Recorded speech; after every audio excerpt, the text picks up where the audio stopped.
till we see the tariffs. Just 1 week of the Trump presidency, and there has been a flurry of activity, Eric. Let's begin with where you and I sort of left off over the weekend with this spat between the U.S. and Colombia. Colombia upset about the return of deported migrants, but overnight there seems to have been an about-face.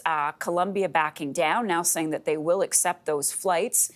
What has changed, and what does this do to Trump, to the White House right now? Does this just embolden them?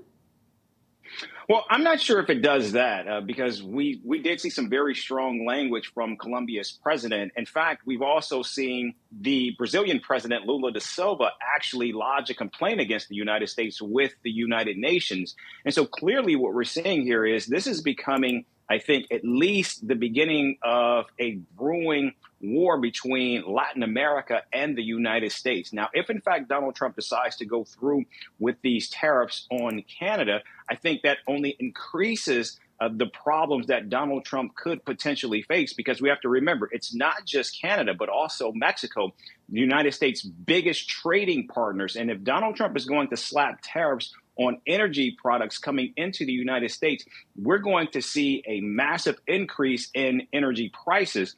That is going to hurt Donald Trump both with his approval rating, but more importantly, with the markets. Now, we did see this about face, and while Colombia did agree to accept these migrants, I think what it speaks to is how this trade war, at least between Colombia and the United States, was averted. And I think that's what we will see actually over the weekend as well. We have to remember, Donald Trump likes to create crisis and he likes to create drama for the sake of actually boosting his television ratings, so then he can come in and say that he saved the day and he ended the problem. But we have to remember, many of these problems, many of these crises are self-created crises by Donald Trump himself. So are you telling us, Eric, then this morning that you think this could bode well for Canada? I think it can. And I think given the fact of, we're talking about a bevy of issues. And also, we know that Canada has already agreed on at least 3 phases of retaliatory tariffs against the United States should they actually move forward with this. Now, if Donald Trump is still set on making Canada a state, that simply isn't going to happen because, moreover, it simply isn't politically advantageous to his party to do so. So I don't think so. Again, I think what we're seeing here is bluster from Donald Trump. And I think, again, once someone actually speaks to him and makes clear just how problematic this will be for Donald Trump, I think we will see him move away from that. And here's some inside information that we do have. We know that his White House chief of staff, Susie Wiles, has already blocked Elon Musk from access to Donald Trump. Could she be that figure that could actually get to Donald Trump and make clear just how devastating this would be for him politically, that would actually move him to walk away from this? So I do believe that this is just going to be continued bluster that we'll see up until February 1st. Eric, what you're telling us is major. That's a scoop. Yes, it is huge. Okay, I do want to ask you about all the executive orders, everything that has come at us fast and furious in the last 7 days, including over the weekend, the crackdown with ICE. We've seen the pictures, people, ICE members going to the doors of homes. We've heard about this quota, arrest 75 people a day. When you look at all that has gone on in the last 7 days, and we barely have a chance to digest any of it, Eric, do you think that that is by design?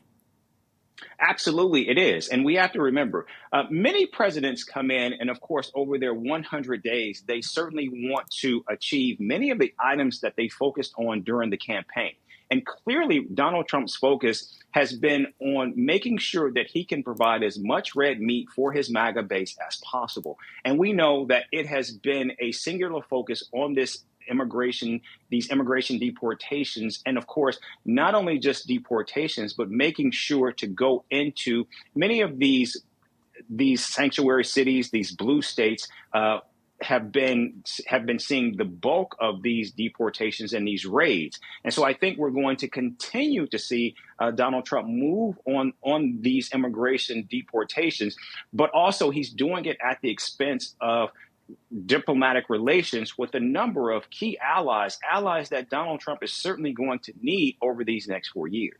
Okay, and I'm going to ask you, please, to react, Eric, to something that is just coming to my attention.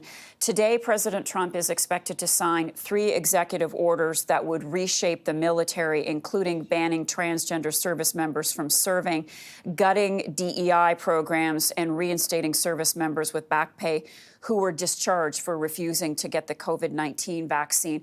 Of course, Pete Hegseth was sworn in as the Secretary of Defense on Saturday. It sounds like he's getting to work right away. What Trump is going to be signing off on today, is this what he promised during the campaign, Eric? Is this what his supporters and voters wanted him to do?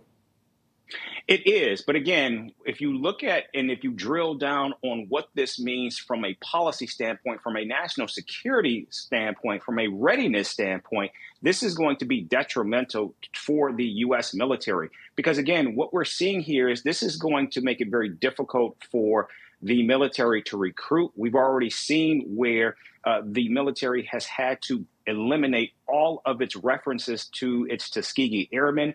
These were people who served at a time when Black soldiers were not as welcome in the military.